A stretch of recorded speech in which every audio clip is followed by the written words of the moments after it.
Pembahasan di malam hari ini kita akan membahas tentang Qasasul Anbiya, kisah-kisah para nabi. Dan malam ini kita akan mengkisahkan seorang nabi yang dikenal namanya dalam Al-Quranul Karim, bahkan dijadikan nama satu surat, surah Yunus.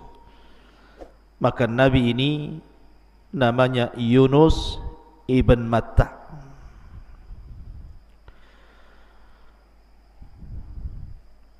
Al-Quran menyebutkan di 4 tempat tentang kisah Nabi Yunus ini. Sebelum saya jelaskan dan saya bacakan ayat-ayatnya serta hadis-hadis Rasul yang bercerita tentang kisah Yunus ini, sedikit biografi Nabi Yunus alaihi salatu wassalam. Tolong antum catat biar hafal. Yunus ibn Matta adalah di Quran disebutkan dalam beberapa nama. Terkadang disebut Yunus, terkadang disebut Sahibul Hud, terkadang disebut Dhu atau Dhanuni. Itulah sebutan Al-Quran. Yunus, Sahibul Hud, ataupun Dhannuni atau Dhinnun. Adapun orang tua beliau Yunus ibn Matta. Matta ini siapa? Ada yang mengatakan Matta itu artinya ibunya. Jadi Yunus itu dinasabkan kepada ibunya, sama dengan Isa. Dinasabkan kepada ibunya Isa ibnu Maryam. Maka Yunus pun sama, Matta itu artinya ibunya, Yunus ibn Matta. Akan tetapi yang sahih bahwa Matta itu bukan ibunda Yunus, tetapi ayahandanya. Jadi Matta itu ayahanda daripada Nabi Yunus. Jadi Yunus ibn Matta. Dan Nabi Yunus alaihi salatu wassalam kalau dirunut nasabnya, maka masih sampai kepada Nabiullah Ya'qub alaihi salatu wassalam. Dan Nabi Ya'qub adalah nabi dari nabi-nabi Bani Israel. Karena Ya'qub sendiri adalah Israel. Berarti Yunus satu di antara sekian nabi dari nabi-nabi Bani Israel. Ada yang mengatakan bahwa Yunus ini putra daripada Binyamin. Siapa Binyamin? Saudara daripada Nabi Yusuf. Karena Ya'qub alaihi salatu wassalam memiliki 12 putra dari 4 wanita. Lah yang satu ibu dan satu ayah adalah Yusuf dan Binyamin. Lah salah satu putra Binyamin ini banyak. Lah salah satunya adalah Nabi Yunus alaihi salatu wassalam. Jadi Yunus putra Binyamin, artinya nasabnya sampai kepada Ya'qub alaihi salatu wassalam. Dan Al-Quran menyebutnya di 4 tempat. Dan Nabi Yunus alaihi salatu wassalam diutus ke sebuah desa yang disebut dengan Nainawa. Desanya disebut Nainawa, di daerah Musil di negara Irak. Jadi Yunus diutus ke Irak, di sebuah daerah namanya Musil. Tempat diutusnya disebut Nainawa. Itulah daerah tempat dakwahnya Yunus alaihi salatu wassalam. Dan Nabi Yunus alaihi salatu wassalam diutus kepada umat yang cukup banyak. Al-Quran menyebutnya mi'atu alfin au yazidun, 100.000 manusia atau mungkin lebih daripada 100.000. Ada yang mengatakan 100 ribu manusia, ada yang mengatakan 140 ribu manusia. Artinya umat yang cukup banyak. Yunus alaihi salatu wassalam diutus kepada umat sebanyak itu di Nainawa, di Mosul, Irak.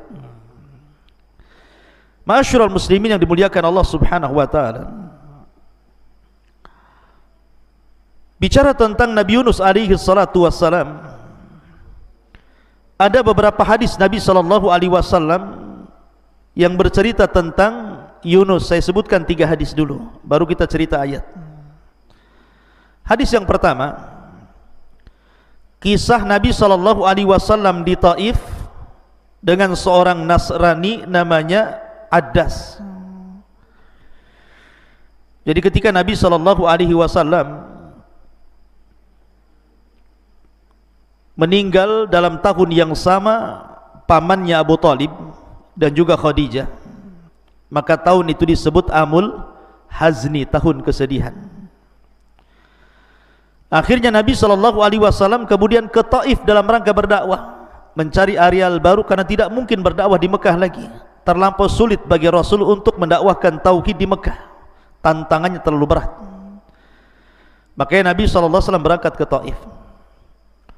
Rupanya penduduk Taif ini bukan malah menerima dakwah Nabi SAW, justru sikap mereka kurang lebih dengan penduduk Mekah, memusuhi Nabi SAW. Sampai akhirnya Rasul dilempari batu dan Nabi SAW harus lari 1 mil sehingga di perbatasan Taif dan Mekah, di sebuah kebun milik Mughirah. Disitulah Nabi SAW kemudian berjumpa dengan pemilik kebun namanya Utbah dan Syaibah, dan juga satu budaknya namanya Addas. Lah Addas ini orang Nasrani. Jadi ketika Utbah dan Utaibah melihat Nabi SAW dan Zaid ibn Haritha, maka kasihanlah Utbah dan Syaibah ini, kemudian memberikan makanan kepada Addas untuk dihantarkan kepada Nabi SAW, karena Rasul kelelahan ketika itu. Maka diantarkanlah oleh Addas ini makanan dari Utbah dan Syaibah ini. Ketika Nabi SAW hendak makan, Nabi SAW membaca Bismillah. Addas ini heran, kok ada orang yang mengucapkan kalimat Bismillah? Karena Addas ini bukan orang musyrik, dia Nasrani masalahnya, dan Nasrani ahli kitab. Sehingga kemudian Addas penasaran, bagaimana mungkin kau mengucapkan kalimat itu sementara kalimat itu tidak pernah diucapkan oleh penduduk Mekah? Maka Nabi SAW kemudian mengatakan, ya, siapa namamu? Kata Addas, saya Addas. Dari mana asalmu? Kata Addas, saya berasal dari Nainawa. Disinilah kemudian muncul nama desanya Nabi Yunus, Nainawa. Maka Nabi SAW mengatakan, apakah yang dimaksud Nainawa itu desa dari seorang yang saleh namanya Yunus ibn Matta? Kata Addas, bagaimana kau tahu tentang kisah Yunus ibn Matta, wahai fulan? Maka Nabi SAW mengatakan, ya Addas, Yunus ibn Matta itu saudaraku. Dia seorang nabi, aku pun seorang nabi. Kemudian diceritakanlah tentang kisah Yunus ibn Matta kepada Addas ini. Lah pemilik kebun ini, Utbah dan Syaibah ini takut kalau seandainya budaknya terpengaruh dengan Nabi SAW. Dipanggillah Addas itu kemari. Kemudian ditanya, kau ngomong apa sama orang itu, maksudnya sama Nabi SAW? Kata Addas, demi Allah, aku berbincang-bincang dengan orang itu dan tidaklah seseorang mengucapkan seperti itu kecuali seorang nabi. Dari sini ada kalimat Nainawa, kemudian kisah Nabi Yunus yang diceritakan kepada siapa?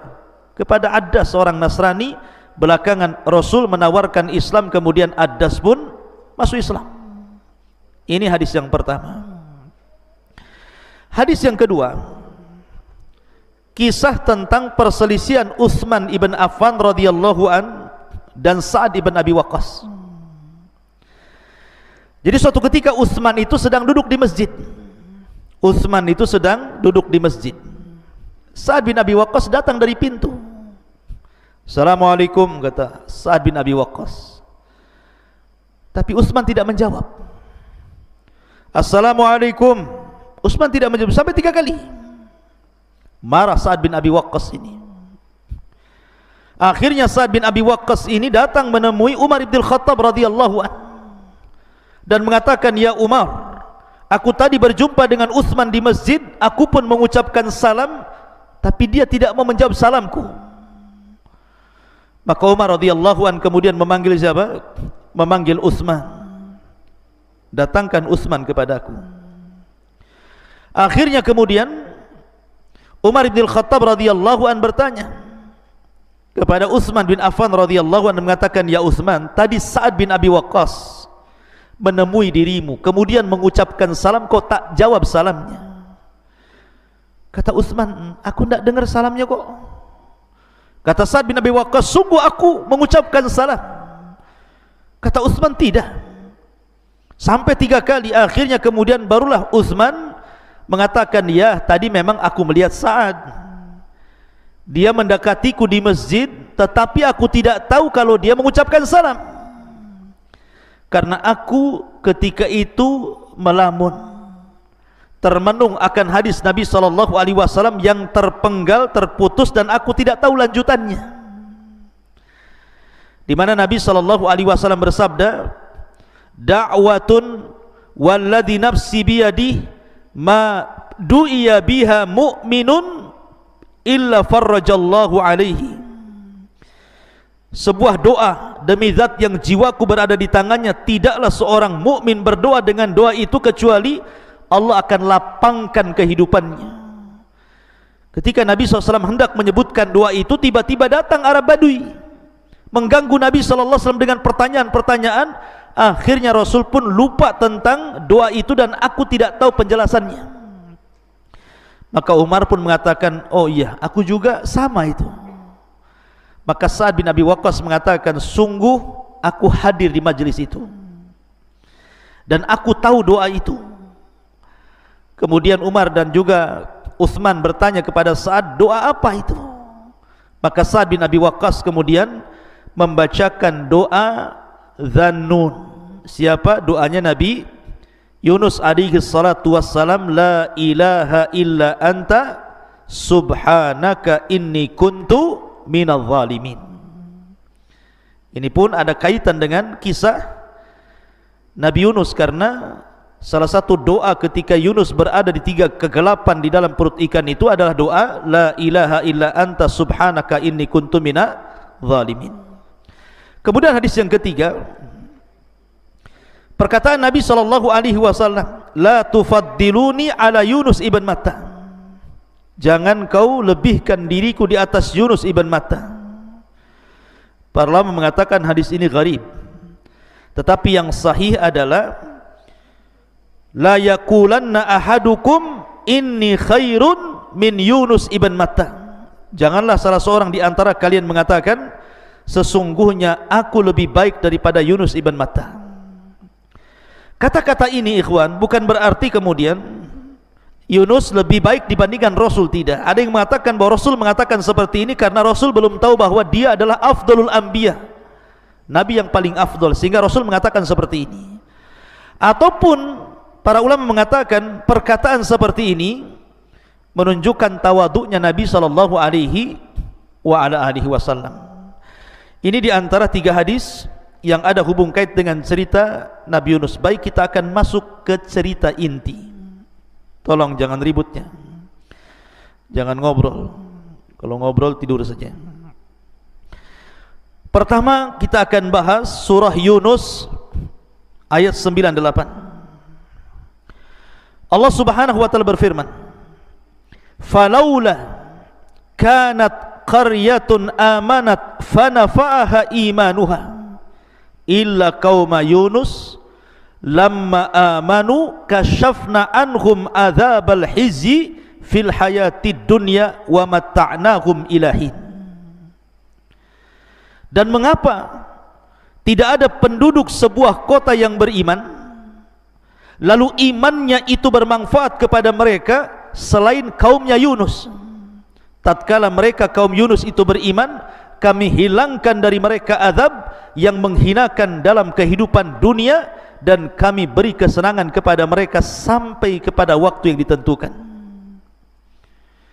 Ma'asyiral muslimin yang dimuliakan Allah Azza wa Jalla, Nabi Yunus ini diutus kepada Nainawa di Musil, Irak sana. Sebagaimana para nabi yang lain, ikhwan, setiap dakwah para nabi itu mengajak manusia ke dalam tauhid. Walaqad ba'atsna fi kulli ummatir rasulan an ibudullaha wajtanibu taghut. Itu tugas para nabi, menyembah Allah dan menjauhi sesembahan selain daripada Allah Azza wa Jalla. Tetapi sunnatud dakwah, di mana-mana antum akan merasakan nanti ketika antum berdakwah di luar. Ketika antum mulai berdakwah, mendakwahkan tauhid, pasti sunnatud dakwah ada yang menerima, ada yang menolak. Itu sudah sunnatud dakwah. Ada yang kemudian setuju dengan dakwah antum, ada juga yang menolak dakwah antum. Bahkan mungkin ada yang mencela dakwah antum. Lah rupanya Nabi Yunus alaihi salatu wassalam berdakwah di negeri Nainawa ini, satu pun orang Nainawa tidak ada yang beriman. Bayangkan, satu penduduk Nainawa itu tidak ada yang terpengaruh dengan dakwahnya Nabi Yunus alaihi salatu wassalam, saking kerasnya hati mereka. Akhirnya karena mereka tidak ada yang mau beriman, maka Nabi Yunus alaihi salatu wassalam mulai menakut-nakuti mereka dengan azab dan mengatakan, kalau kalian tidak mengikuti ajaranku, maka siap-siap dalam beberapa hari ke depan Allah akan timpakan azab kepada kalian. Ma'asyiral muslimin, lah ketika Nabi Yunus mengancam mereka dengan azab, mereka pun tidak terpengaruh, tidak takut. Akhirnya kemudian hari pertama tidak turun azab, hari kedua tidak turun azab, hari ketiga juga tidak. Maka Yunus akhirnya keluar dari Nainawa, meninggalkan Nainawa, padahal belum diizinkan Allah subhanahu wa ta'ala. Lain seperti Lut, kenapa dia meninggalkan Sodom kemudian ke Irak, ke Palestina? Karena Allah mengizinkan Lut untuk pergi dari Sodom, karena Sodom akan diazab masalahnya. Atau ketika hijrahnya Ibrahim alaihi salatu wassalam dari Irak menuju Palestina, karena memang dia tidak bisa berdakwah di Irak. Atau Nabi SAW ketika hijrah dari Mekah ke Madinah, karena sudah diizinkan Allah. Lah Yunus ini belum diizinkan, sudah pergi. Dari sini ikhwatu fiddin muliakan Allah subhanahu wa ta'ala, maka Yunus pun pergi. Diceritakan dalam ayat yang kedua surat As-Saffat, surat As-Saffat ayat 139 sampai 148. Allah mengatakan, wa inna Yunus laminal mursalin idh abaqa ilal fulkil mashhun fasahama fakana minal mudhadin faltaqamahul hutu wa huwa mulim falawla annahu kana minal musabbihin la labitha fi batnihi ila yaumi yub'atsun fanabadnahu bil ara wa huwa sakim wa ambatna alaihi syajaratan min yaqtin wa arsalnahu ila mi'ati alfin aw yazidun fa amanu famatta'nahum ilahin.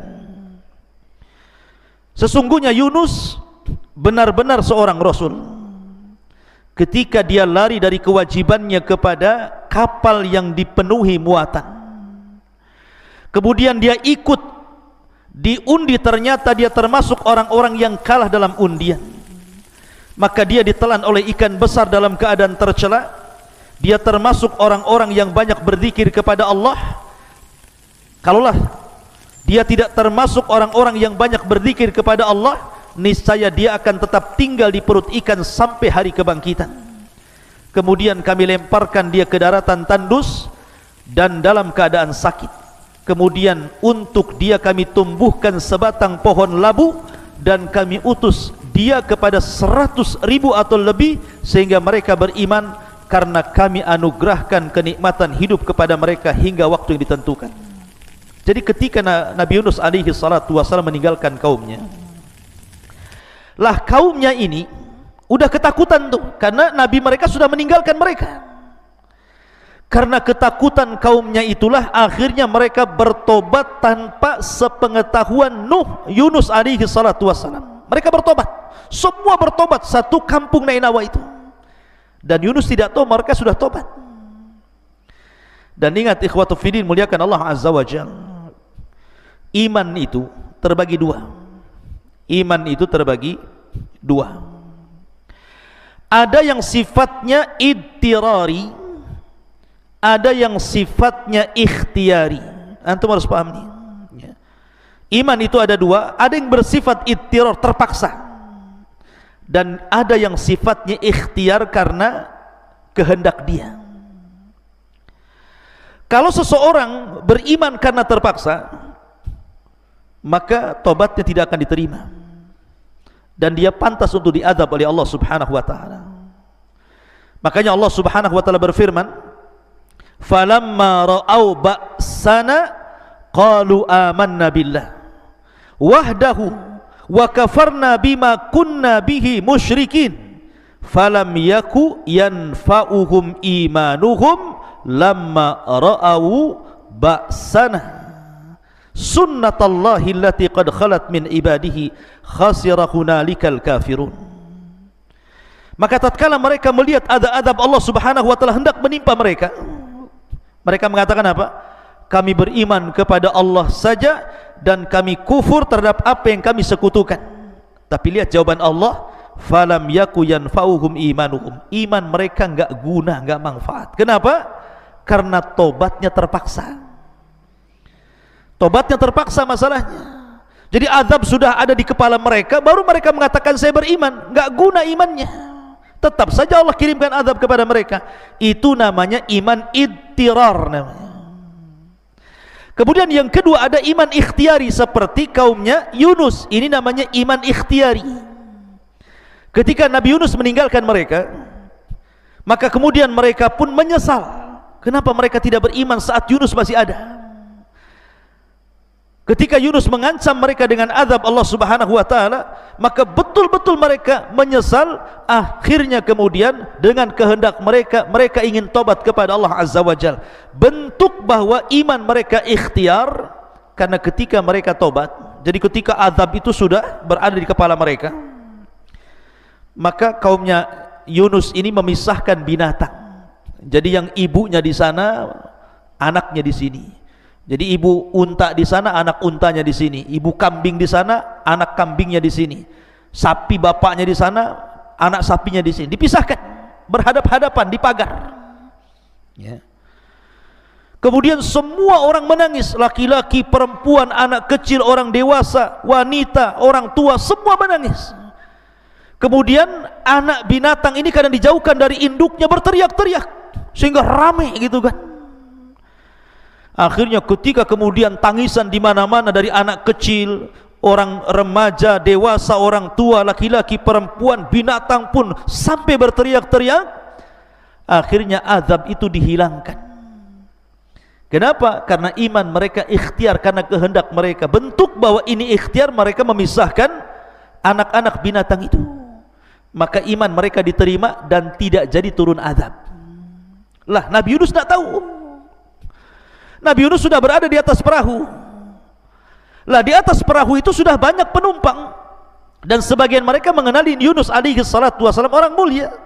Maka mereka senang bahwa Yunus berada di kapalnya. Berangkatlah kapal ini, ikhwan. Tiba-tiba di tengah lautan datang ombak yang sangat besar, mengombang-ngambing kapal, dan tiba-tiba kapal itu berhenti tanpa sebab. Coba antum merasakan, kalau antum naik kapal ke pulau, tiba-tiba berhenti mendadak di tengah lautan, kira-kira perasaan antum seperti apa? Pasti dug-dug-dug gitu ya. Pasti kita ini debar-debar nih, jangan-jangan gitu ya. Lah, penumpang ini semua khawatir, karena ketika itu hanya ada dua kemungkinan. Kemungkinan pertama, kapal itu tenggelam sehingga semua penumpangnya mati. Kemungkinan kedua, harus dikurangi beban kapalnya dengan cara apa? Dengan cara melempar semua barang-barang yang ada di kapal itu.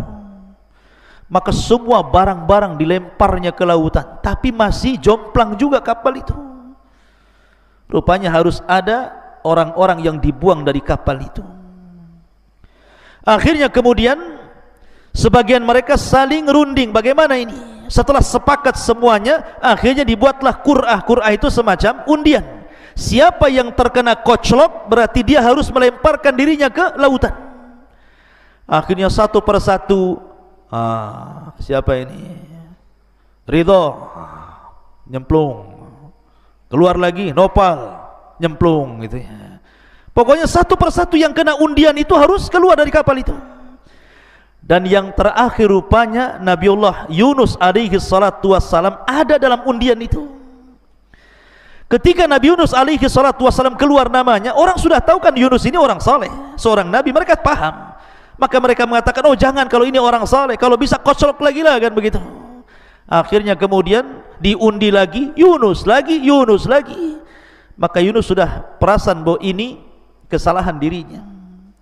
Bukan karena ilatnya, bukan karena lautan, bukan karena angin, tetapi karena dia yang salah meninggalkan kaum karena izin Allah Subhanahu wa taala. Akhirnya Yunus pun kemudian melemparkan diri ke lautan. Lah kemudian surat yang ketiga, Allah Subhanahu wa taala berfirman dalam surah Al-Anbiya, lanjutan kisahnya dari 87 sampai 88. Perhatikan. Wa dhannuni idh dhahaba mughadiban fa dhanna an lan naqdira alayhi fanada fi dhulumati an la ilaha illa anta subhanaka inni kuntu minadh dhalimin fastajabna lahu wa najaynahu minal ghammi wa kadzalika nunjil mu'minin. Dan ingatlah ketika Dhunnun Yunus, ketika dia pergi dalam keadaan marah kepada kaumnya, lalu dia menyangka bahwa kami tidak akan mempersempit, maka ia pun menyeru dalam keadaan sangat gelap bahwa tidak ada Tuhan selain Engkau ya Rabb, maha suci Engkau, sesungguhnya aku adalah termasuk orang-orang yang zalim. Maka kami telah memperkenankan doanya dan menyelamatkannya dari kedukaan, dan demikianlah kami selamatkan orang-orang yang beriman. Jadi ketika Yunus alaihi salatu wassalam terkena undian itu, maka Yunus pun akhirnya menerjunkan diri dari perahu itu. Rupanya Allah Subhanahu wa taala wahyukan kepada ikan yang sangat besar, ikan paus mungkin yang sangat besar sekali, disuruh untuk menelan Yunus alaihi salatu wassalam, dan diwahyukan agar jangan dimakan dagingnya dan jangan dipatah-patahkan tulangnya, ditelan saja. Jadi Allah Subhanahu wa taala mewahyukan kepada Hud tadi, kepada ikan besar tadi, agar cukup ditelan, tidak dimakan dagingnya dan tidak dipatah-patahkan tulangnya, biar Yunus tetap hidup. Maka ikan pun sesuai dengan perintah Allah, Yunus terjun saja langsung langsung dimakan, kemudian masuk ke perut ikan. Ada yang mengatakan riwayat yang lain, jadi ikan yang memakan Nabi Yunus ini dimakan ikan lagi. Jadi ikannya dimakan ikan. Jadi Yunus dimakan ikan, habis ikannya makan Nabi Yunus, ikannya dimakan ikan besar lagi. Anda bisa bayangkan tuh, ya, ikan di dalam ikan. Lah Nabi Yunus dalam ikan itu. Makanya kemudian Allah Subhanahu wa taala menyebutnya zulumat. Fanada fi zulumat. Maka Yunus pun berdoa dalam kegelapan, karena memang ketika itu Yunus mendapatkan 3 kegelapan: kegelapan di perut ikan, kegelapan di dasar lautan, dan kegelapan di tengah malam. Secara logika Yunus pasti mati di situ. Berapa hari Yunus di perut ikan? Ada yang mengatakan bahwa Yunus itu sebenarnya sebentar saja. Jadi di waktu duha dia dimakan ikan, sorenya kemudian dimuntahkan ikan. Itu satu pendapat. Ada yang mengatakan Yunus itu 3 hari di perut ikan baru dimuntahkan ikan. Dan ada yang mengatakan 40 hari di perut ikan kemudian dimuntahkan. Jangan lagi cerita 40 hari, 3 hari. 1 jam saja di perut ikan bisa mati orang itu. Kalau bukan karena Allah Subhanahu wa taala, tentu Yunus akan meninggal dunia. Lah ketika ikan ini masuk ke dasar lautan, Yunus ini sedang antara sadar dan tidak. Rupanya Allah hendak memuliakan Yunus. Maka ikan itu kan berputar-putar tuh di dasar lautan itu, sehingga kemudian berbagai macam makhluk yang ada di lautan itu dilewati oleh ikan yang ada Yunus dalam perutnya itu. Maka Nabi Yunus alaihi salatu wassalam dari kejauhan mendengar ada suara tasbih dari makhluk-makhluk Allah yang di dasar lautan itu. Dari sayup-sayup kejauhan ada terdengar suara tasbih. Mungkin batu bertasbih, mungkin hewan-hewan bertasbih, wallahu alam, karena Allah mengatakan wa im min kulli syai'in illa yusabbihuna bihamdi walakin la yafqahuna tasbihahum. Karena segala sesuatu itu kan bertasbih dan kita tidak tahu bagaimana tasbihnya. Tapi Yunus diperdengarkan di dalam dasar lautan itu ada yang bertasbih, sehingga Yunus sadar, oh dia masih hidup. Ya, ketika mendengar suara tasbih sayup-sayup, baru dia sadar, alhamdulillah saya masih hidup. Lah ketika itu dalam riwayat Yunus pun kemudian berusaha untuk duduk kemudian sujud dan mengatakan, demi Allah, tidaklah ada orang yang sujud di dasar lautan kecuali diriku. Maka dia berusaha untuk sujud. Dari situlah kemudian dia pun berdoa kepada Allah Subhanahu wa taala, la ilaha illa anta subhanaka inni kuntu minadh dhalimin. Ketika doa ini dibacakan Yunus, doa ini melesat sampai ke langit. Maka malaikat yang ada di langit itu, mereka mendengar doanya Nabi Yunus alaihi salatu wassalam dari kejauhan dan mengatakan, ini suara siapa? Suara ini sangat ma'ruf. Ini suara siapa ya Allah? Maka Allah Subhanahu wa taala mengatakan, itu doanya Yunus ibn Matta. Maka para malaikat di langit meminta syafaat kepada Allah agar Allah menyelamatkan Yunus alaihi salatu wassalam. Maka Allah pun kabulkan permintaan malaikat. Maka Allah naikkan ikan itu ke atas, kemudian dimuntahkan. Anda bisa bayangkan Yunus berhari-hari di perut ikan, kemudian dimuntahkan di daratan gitu kan. Seperti apa gitu kan. Yunus pun lemas. Gak percaya, coba antum cari ikan paus, makan saya. Jadi akhirnya dilepehkan begitu ya. Kemudian Yunus sudah lemas, gak makan di perut ikan. Puasa, kalau memang pendapat 3 hari berarti 3 hari dia puasa. Yang berpendapat 40 hari berarti 40 hari dia tak makan. Jangankan 3 hari, antum 1 hari tak makan saja, pegang perut ya, langsung cari bakso. Jadi Yunus alaihi salatu wassalam sudah tidak bisa lagi, nggak sanggup, berdiri aja nggak sanggup. Karena nggak sanggup itulah akhirnya Allah Subhanahu wa taala kemudian tumbuhkan wa ambatna alaihi syajaratan min yaqtin. Tiba-tiba di sekitar tubuhnya, tanah-tanah di sekitar tubuhnya, Allah hidupkan pohon labu. Hidup tuh pohon labu tuh ya. Kemudian merindangi tubuhnya, kemudian tiba-tiba keluar buahnya. Dalam sekejap saja Yunus alaihi salatu wassalam kemudian memakan buah labu itu sampai kenyang, sehingga akhirnya dia punya tenaga lagi. Dan itu mukjizat ikhwan, mukjizat. Tiba-tiba tanpa ditanam, tahu-tahu pohon labunya tumbuh sendiri, sebentar sudah berbuah gitu kan. Ini kan pohon ajaib ikhwan. Antum kalau punya biji mangga sekali tanam besok sudah metik gitu ya. Kan nggak ada kalau kecuali mukjizat. Maka Yunus pun setelah makan labu kenyang-kenyang, akhirnya dia punya tenaga. Mulailah dia kembali berdakwah ke Nainawa. Rupanya semua penduduk Nainawa sudah beriman kepada Allah Subhanahu wa taala. Makanya Allah mengatakan, wa arsalnahu ila mi'ati alfin aw yazidun. Kemudian Yunus alaihi salatu wassalam diutus kepada 100.000 orang ataupun lebih, semua beriman kepada Yunus alaihi salatu wassalam. Semua beriman. Dan ini karena hidayah dari Allah Subhanahu wa taala. Kalau bukan karena Allah, tentu mereka tidak dapat hidayah. Tetapi di sini ada pelajaran yang bisa kita petik, yang juga pelajaran kepada Nabi kita Muhammad sallallahu alaihi wasallam. Di dalam Al-Quran surah Al-Qalam, Allah mengatakan, fasbir li hukmi rabbika wa la takun ka sahibil huti idnada wa huwa maqdum laula an tadarakahu ni'matu min rabbih la nubidha bil ara'i wa huwa madhmum fajtabahu rabbuhu faj'alahu minas salihin.